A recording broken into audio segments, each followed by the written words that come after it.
Umentri rang badu kerui Narendra Modi ula therting e persha ya ka sarkar jong ka West Bengal halor ka jingkiu jong ki kamrunar persha ya ki kenthai ula keno baka sanction shar kaya da ya ki nongle comes new but ula kerpat ya ki kenthai ha ka jila bakin long ki bahusyar but ban yatali persha ya kini ki jingja की आग देखी, मजहबी दंगे देखे, बाद के दशकों में अस्थिरता देखी, घुसपैठ का दौर देखा, रक्तपात सहा।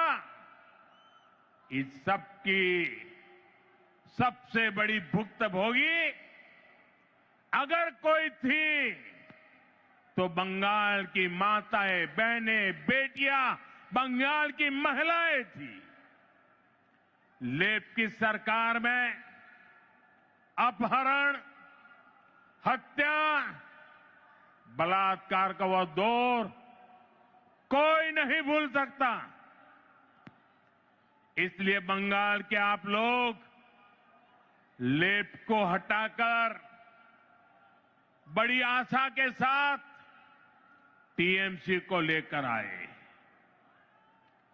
आपने टीएमसी पर भरोसा किया, लेकिन टीएमसी ने लेफ्ट के गुंडों और माफियाओं को ही अपनी पार्टी में भर्ती कर लिया। आज बंगाल में अपराधियों को खुली छूट है। आए दिन बहन बेटियों के खिलाफ दिल दहलाने वाले अपराध होते हैं। बंगाल